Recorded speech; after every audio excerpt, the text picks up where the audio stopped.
जितनी भी मेन चीज़ें होती हैं गाड़ियों में वो आपको बढ़िया चाहिए और चलाने में मज़ा आना चाहिए। मेट्रो सिटी में रहते हो तो ये गाड़ियाँ ले सकते हो। रिलायबिलिटी के साथ थोड़ा-सा स्टीयरिंग फीडबैक वगैरह, थोड़ा-सा कम बॉडी रोल ढूँढ रहे हो तो आपको रिक्लाइनिंग सीट्स मिल जाएँगी, हल्की सी रिक्लाइन हो जाती है, विक्टोरियस में नहीं है। आपको ये शहर की कंडीशंस में लगभग 20 किलोमीटर पर लीटर का एवरेज दे देगा, लेकिन क्योंकि सीट्स की ऊँचाई वगैरह ज़्यादा है तो उस वजह से पेरेंट्स वगैरह को बैठने में। तो हेलो दोस्तों, जैसे मैंने पहले एक वीडियो बनाई थी सब 4 मीटर क्रॉसओवर्स के ऊपर, जो इस टाइम सबसे ज़्यादा लोग ले रहे हैं, उसके जस्ट बाद जो सेगमेंट आता है जिसमें बहुत ज़्यादा लोग ले रहे हैं और कंफ्यूजन भी उतनी ही है, that is the 4.2 4.3 metre crossover SUVs. तो आज हम उस सेगमेंट के बारे में बात करेंगे। मैं एक ऑलरेडी पहले वीडियो बना चुका हूं जिसमें जो ये मेन टॉपिक होते हैं जैसे सस्पेंशन, रिलायबिलिटी, ये सब पे मैंने हर गाड़ी को एक सीक्वेंस में रखा है कि मतलब बेस्ट टू वर्स्ट। उस वीडियो का लिंक मैं आपको डिस्क्रिप्शन में दे दूंगा। लेकिन ये जो वीडियो होगी ये आपके रिक्वायरमेंट्स के हिसाब से होगी, और रिक्वायरमेंट्स मैंने कैसे कलेक्ट करी हैं, वो कलेक्ट करी हैं कंसल्टेशन से। आपसे ही हजारों लोगों से बात करके उसमें जो मेन रिक्वायरमेंट्स मेरे सामने आई, उसी से रिगार्डिंग मैं आपको आज सारी गाड़ियां बताने वाला हूं आपके यूज के सिनेरियो के हिसाब से। तो ये वीडियो लंबी भी हो सकती है, लेकिन फिर भी अगर आपको और भी डिटेल में हर पैरामीटर को देखना है सीक्वेंस में कि किसका बेस्ट है, तो वो वीडियो जरूर देखना। तो लेट्स स्टार्ट द वीडियो। मैं आपका होस्ट दोस्त सुरेश, आप देख रहे हैं drive shrine, and let's see कि आपके रिक्वायरमेंट्स के हिसाब से बेस्ट 4.3 मीटर क्रॉसओवर कौन सी है। तो सबसे पहले हम यूज केस सिनेरियो स्टार्ट करते हैं गाड़ियों से जो बहुत ही ज्यादा मिसअंडरस्टूड है। तो लेट्स से कि जो है वो आप ऑफिस जाते हो अपने शहर में, और ऑफिस टाइम आपको बहुत ज्यादा ट्रैफिक मिलता है। ठीक है, तो मैक्सिमम गाड़ियां जो हैं वो ट्रैफिक में भी 8 से लेके 11 तक एवरेज देती हैं। अब आपका ऑफिस का रन रोज का 30-35 किलोमीटर 40 किलोमीटर है। हो सकता है कि आप जो है वो एक महीने में 1200-1300 किलोमीटर सब कुछ मिला के चलते हो, और उसके बाद आप कभी कभी ट्रिप्स पे भी जाते हो। तो अगर आप पूरा साल का देखो तो आप लगभग on an average 1500 kilometre per month से ज्यादा चल रहे हो, या फिर 1500 भी चल रहे हो, और आपको लॉन्ग टर्म गाड़ी रखनी है both for city and highway usage. और ऑब्वियसली अगर आप जो है बहुत ज्यादा जाम में फंसते हो तो आपको एक ऑटोमेटिक चाहिए। आपका ठीक ठाक बजट है, लगभग आपका जो है वो 17.5 लाख रुपए के ऊपर बजट है, तो इसका मतलब आपको 4 साल में 72,000 किलोमीटर के आसपास चलना है, विच इज डिसेंट, मतलब अच्छी खासी रनिंग होती है ये। तो इस मामले में जो है वो आपके दिमाग में आया था मैं डीजल ले लूं, लेकिन डीजल जो है उसके साथ ऑटोमेटिक वो एक तो महंगा आता है, 18-19 लाख रुपए से स्टार्ट होता है, और दूसरा उसमें शहर में अगर आप जो रोजमर्रा चलोगे, एक तो ना वो एवरेज खुद ज्यादा देगी, 14 किलोमीटर पर लीटर से ज्यादा एवरेज देगी, और दूसरी चीज उसमें मैक्सिमम शहर में चलने पे आपका डीपीएफ का एरर आ जाएगा। फिर दूसरी चीज आती है कि सीएनजी ले लें, लेकिन एज यू नो कि सीएनजी में आपको ऑटोमेटिक नहीं मिलता है, जाम में फंस जाओगे तो क्या करोगे। तो एक वो प्रीमियमनेस चली जाएगी कि जो है वो 17-18 लाख रुपए का आपका बजट भी है और आप बिना ऑटोमेटिक लिए हुए लाइन में खड़े हो। Then comes the strong hybrids. Strong hybrids में सीन क्या है कि आज भी बहुत ज्यादा मिथ्स ये हैं कि सबसे पहले एक तो मारुति का जो स्मार्ट हाइब्रिड है, जो ब्रेजा में आता है, जो आपका lower models of grand Vitara, victorious वगैरह में आता है, उसको बिल्कुल हाइब्रिड नहीं समझना है। That is not even hybrid. Strong hybrid की मैं बात कर रहा हूँ सिर्फ और सिर्फ जो 1.5 लीटर का 3 सिलेंडर का टोयोटा का इंजन आता है विक्टोरियस, ग्रैंड विटारा और आपकी हाई राइडर में, वो है एक टोयोटा का इंजन पेयर्ड विथ है बैटरी एंड ए मोटर है। जिस तरीके से ये पैरेलल हाइब्रिड चलता है वो मैंने आपको हाइब्रिड्स वाली वीडियो में समझा रखा है, वो आप देख सकते हो। आपको ये शहर की कंडीशंस में लगभग 20 किलोमीटर पर लीटर का एवरेज दे देगा। जो नॉर्मल गाड़ियां जो हैं वो आपका 1.5 सीवीटी हो गई है, 1.5 टॉर्क कन्वर्टर हो गया, वो आपका मैक्स टू मैक्स जो है वो 12-13 देती है। तो आपका यहाँ पे 8 किलोमीटर पर लीटर का एवरेज बेटर है। दूसरी चीज ये हो जाती है कि जब आप हाईवेज पे भी जाते हो तो जैसे ये गाड़ियां आपको लेट से 17-18 दे देंगी, स्ट्रॉन्ग हाइब्रिड्स वहां पे भी आपको जो है वो 18-19 दे देंगी, बशर्ते आप बहुत तेज ना चलाओ, मतलब 100 क्रॉस ना करो। अगर आप 90-100 क्रूज कर रहे हो, which is also quite a lot, तो आपका आराम से जो है वो 18-19 इवन 20 तक का भी एवरेज आ जाएगा हाईवेज पे। तो ओवरऑल जो आपका एवरेज आ रहा है, जो आपकी बचत हो रही है, वो आप खुद कैलकुलेट कर लो। जब आप जो है वो 72,000 किलोमीटर चलाओगे तो लगभग आपका 3,20,000 रुपए का ऑलमोस्ट जो है वो पेट्रोल लगेगा एक स्ट्रॉन्ग हाइब्रिड में, और लगभग 6 लाख रुपए का पेट्रोल लगेगा आपका एक नॉर्मल 1.5 पेट्रोल ऑटोमेटिक में, सीवीटी या टॉर्क कन्वर्टर हो गया। तो यहीं पे आपका 4 साल में जो डिफरेंस है वो कितना आ गया, 2,80,000 रुपए का। और ऑब्वियसली जो स्ट्रॉन्ग हाइब्रिड्स होती हैं वो लगभग जो है वो 2.5 से 3 लाख रुपए ही महंगी होती है वेरिएंट टू वेरिएंट। तो इसी वजह से आपको ये गाड़ियां आगे मतलब 4 साल के बाद बहुत फायदा देंगी। मिथ नंबर 2 क्या है जो बहुत ही फैला हुआ है, वो ये है कि इनके जो बैटरी पैक होता है और बैटरी जो है वो खराब हो जाती है। 8 साल का इसमें जो है वो वारंटी आती है, और 8 साल के बाद अगर खराब होगी तो क्या होगा। तो देखिए इसमें 2 चीजें हैं। एक चीज ये है कि नॉर्मली जो आप ईवीज देखते हो उसकी बैटरी पैक आपका 38-40 किलोवाट आवर से लगभग स्टार्ट होता है इस सेगमेंट में, लेकिन इसका जो बैटरी पैक होता है वो 0.7 किलोवाट आवर पर आता है, ठीक है। तो आप प्राइस समझ लो कि उसका उतना नहीं होगा। दूसरी चीज आ गई वो ये कि ये जो टेक्नोलॉजी है ये टोयोटा ने बनाई है, ये मारुति की बनाई हुई नहीं है, ठीक है। इवन जो होंडा सिटी में भी हाइब्रिड आता है वो होंडा ने जो है वो इंपोर्ट करके यहाँ पे लाई है। तो इस टाइम करंटली इस टाइम आपकी होंडा सिटी हाइब्रिड और आपकी टोयोटा का जो इंजन है हाइब्रिड के साथ ये तीनों गाड़ियों में आ रहा है, विक्टोरियस, ग्रैंड विटारा और हाइराइडर। तो इसमें आपको रिलायबिलिटी की चिंता करने की इसलिए जरूरत नहीं है क्योंकि टोयोटाज जो बाहर गाड़ियां बेच रहा है अमेरिका, यूएस मार्केट में, वो 20-20 साल से हाइब्रिड बेच रहा है, स्ट्रॉन्ग हाइब्रिड। अभी हमें लग रहा है हमारे लिए न्यू टेक्नोलॉजी है, लेकिन वो लोग तो 20 साल से चला रहे हैं। मतलब कितनी ही वहां पर टोयोटा प्रियस आपने देखा होगा 20 साल से आ रही है और 6-7 लाख किलोमीटर लोग चला चुके हैं। हो सकता है कि आपका लाखों किलोमीटर बाद जो है एवरेज थोड़ा कम हो जाए क्योंकि बैटरी उतना सपोर्ट नहीं कर पा रही है। मे बी आज 20 दे रही है तो 7-8 साल बाद जो है 18 दे, लेकिन फिर भी आपकी बहुत बचत होगी। और अगर आपकी 1500 किलोमीटर पर मंथ के आसपास रनिंग है टोटल मिला के, मतलब आपकी ट्रिप्स भी मिला लो, तो आपको सीधे एक स्ट्रॉन्ग हाइब्रिड पे जाना चाहिए। और आपके over the period of time, जैसे मैंने बताया 72,000 में कितने पैसे बच रहे हैं 4 साल में, तो आप सोचो 8 साल में कितने बचेंगे। तो इस तरीके का अगर आपका यूसेज है तो इसमें आपको जो है वो एक स्ट्रॉन्ग हाइब्रिड लेनी चाहिए। बस आपको राइट नाउ जो गाड़ियां आ रही हैं उसमें एक चीज कॉम्प्रोमाइज करनी होगी, which is boot space. Boot space में वही चीज है जो ऊपर पार्सल शेल्फ लगी होती है, उसको हटा के आपको थोड़ा सा जो है वो सामान क्लेवरली पैक करना होगा। लेकिन आई थिंक इतने ज्यादा बचत के लिए, विच इज लाखों रुपए की हो रही है, थोड़ा सा आप स्मार्टली पैक कर सकते हैं। अब हम आ जाते हैं कि मुझे नहीं पसंद, कि भाई मुझे जो है वो समझ में नहीं आ रही है विक्टोरियस, ग्रैंड विटारा और हाईराइडर जो है, मतलब उसका मे भी हो सकता है कि अपना अपना पॉइंट ऑफ व्यू है, मे बी स्टाइलिंग ना पसंद आ रही हो, या फिर मे भी हो सकता है दरवाजे हल्के हल्के लग रहे हो, मतलब और भी चीजें, इंटीरियर क्वालिटी वगैरह जो। तो आपके पास ऑप्शंस क्या है? तो मैंने जो है वो पहले वीडियो बना रखी है जिसमें मैंने बताया है कि किया सेल्टॉस का जो नेक्स्ट जनरेशन आएगा, जो बड़ी होगी आज की सेल्टॉस से, उसमें एक स्ट्रॉन्ग हाइब्रिड आपको मिल जाएगा। लेकिन वो कब मिलेगा अभी पक्का नहीं है। कुछ लोग कह रहे हैं कि जनवरी में ही आ जाएगा, कुछ लोग कह रहे हैं कि जनवरी के लॉन्च के बाद लगभग जो है वो 6 महीने बाद आएगा।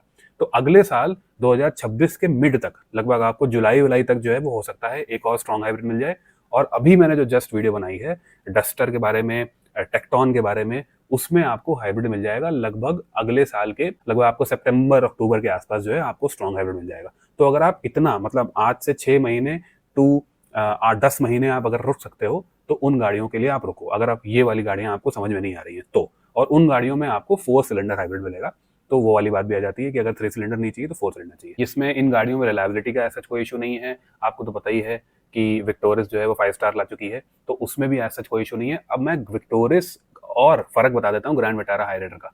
विक्टोरियस में आपका लगभग 16.3 के आसपास से हाइब्रिड स्टार्ट हो जाता है एक्स शोरूम, और ग्रैंड विटारा हाइब्रिड में आपका लगभग जो है वो 16.5 के आसपास से हो जाता है। लेकिन एक चीज ध्यान रखना, इस टाइम आपको विक्टोरियस में किसी भी मॉडल में कोई भी डिस्काउंट नहीं मिलेगा जो आपको ग्रैंड विटारा हाईराइडर में मिल सकता है। Point number 1। Point number 2, victorious में आपको काफी ऊपर मॉडल तक रियर की जो एमिनिटीज होती हैं वो कम मिलती हैं compare to Grand Vitara Hyryder, which is की इन दोनों में आपको रिक्लाइनिंग सीट्स मिल जाएंगी, हल्की सी रिक्लाइन हो जाती है, विक्टोरियस में नहीं है। इनमें आपको पीछे सनशेड्स मिल जाते हैं, विक्टोरियस में नहीं है। और इनमें आपको लोअर वेरिएंट से ही जो है पीछे के स्पीकर्स मिल जाते हैं, जो विक्टोरियस में आई थिंक ZXi तक नहीं है।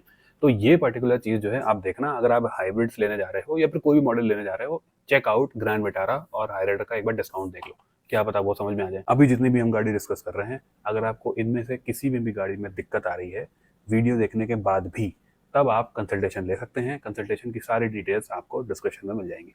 अब हम इन्हीं के बारे में बात कर रहे हैं, तो इनसे एक और पर्टिकुलर जो है यूज केस सामने आता है, विच इज कि मुझे जो है वो एक गाड़ी चाहिए, मुझे बहुत ज़्यादा सोचना नहीं है, एक फैमिली कार चाहिए जो कंफर्टेबल हो, दूसरी चीज़ ईजी टू ड्राइव हो, मैनुअल जो है उसका क्लच व्लच वगैरह हल्का हो, और जो है वो इवन हमारे फैमिली के बड़े मेंबर्स भी इसको चला पाएं। अगर ऑटोमेटिक ले रहे हैं तो वो भी स्मूथ हो, आराम आराम से चले। और गाड़ी जो है वो भगाने के लिए मुझे नहीं चाहिए, मुझे आराम से चलाने के लिए चाहिए for a longer period of time, मतलब बहुत ही लंबी रखनी है मेरे को गाड़ी, या फिर मेरे पापा को रखनी है, इस तरीके से फैमिली कार टाइप की चाहिए। तो भी ये जो तीनों गाड़ियां हैं मैंने आपको बताई, ये वहां पे सूट करती हैं। एक और उसमें गाड़ी ऐड हो जाती है, विच इज होंडा एलिवेट। अब इन चारों गाड़ियों को मैं जो हूँ वो 2 गाड़ियों में क्लब कर रहा हूँ, एक तरफ होंडा एलिवेट है और एक तरफ आपकी, ये तीनों को मैं एक ही बता रहा हूँ क्योंकि ये जो तीनों गाड़ियां हैं, तीनों का चलने का पैटर्न सेम है, सस्पेंशन का ट्रैवल अच्छा है, इसी वजह से ठीक ठाक, मतलब डिसेंट बॉडी रोल है इन गाड़ियों में। और दूसरी चीज, इन तीनों में आपको स्टीयरिंग फीडबैक कुछ खास नहीं मिलेगा। तो दैट इज वाई जो है, अगर आप रिलायबिलिटी के साथ थोड़ा सा स्टीयरिंग फीडबैक वगैरह, थोड़ा सा कम बॉडी रोल ढूंढ रहे हो, तो आपको एलिवेट हल्की सी बेटर लगेगी। मैनुअल में हल्का सा फन ढूंढ रहे हो, रिलायबिलिटी के साथ साथ तो आपको एलिवेट थोड़ी सी बेटर लगेगी। इसी वजह से मैंने 2-3 जो कंसल्टेशन में लोगों को जो पहाड़ों में रहते हैं उनको एलिवेट एंजॉय करते हुए देखा है, क्योंकि उसमें जो है ठीक-ठाक आपका ग्राउंड क्लीयरेंस है, आपको जो है वो मैनुअल में अच्छा खासा पुल भी मिल जाता है और चलाने में भी स्टीयरिंग फीडबैक वगैरह थोड़ा बेटर है इन तीनों गाड़ियों से, मारुति की गाड़ियों से। और हाँ, ये मत सोच लेना कि जो है वो ग्रैंड विटारा हाइलाइटर की सेफ्टी नहीं अच्छी है, उसका जो प्लेटफॉर्म है वो विक्टोरिस से ही शेयर हो रहा है, तो वो भी जो है वो उसी तरीके से 4-5 स्टार्स हैं, ऐसा कोई दिक्कत नहीं है।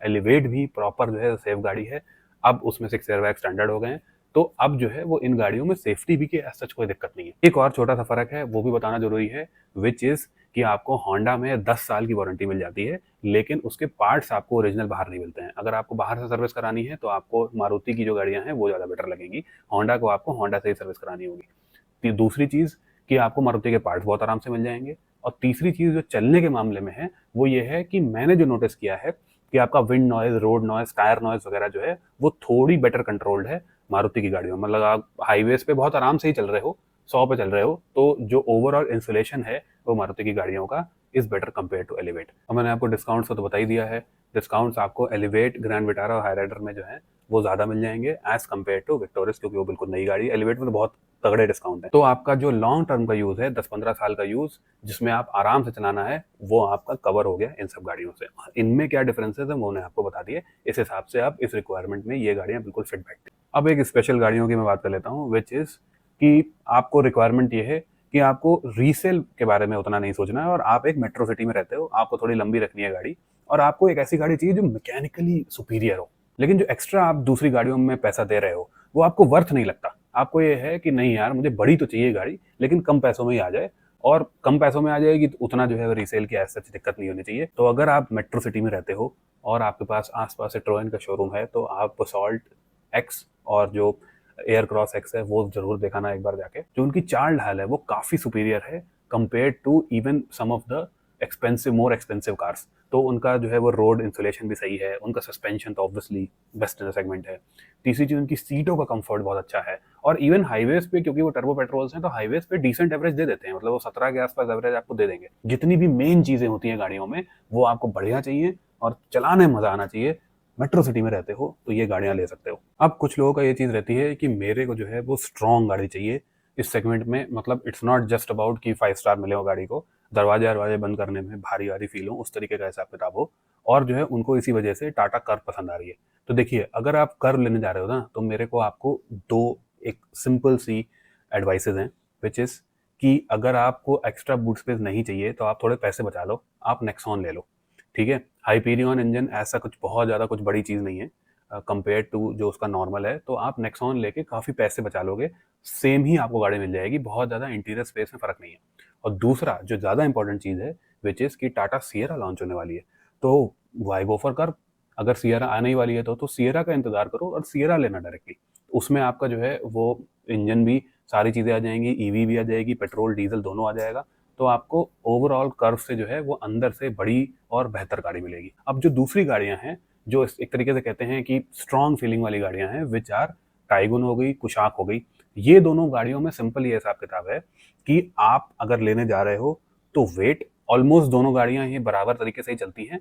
वेट करने को मैं इसलिए बोल रहा हूँ क्योंकि कुशाक का फेसलिफ्ट जो है वो अभी टेस्टिंग हो रहा है, वो कभी भी आ सकता है, मतलब we don't know the timeline. कुछ लोग कह रहे हैं कि साल के एंड में लॉन्च हो जाएगा, और जो है वो कुछ लोग कह रहे हैं कि 2026 की स्टार्टिंग में, जब जो है वो मे बी एक्सपो होगा या नहीं होगा उसमें आ जाएगा।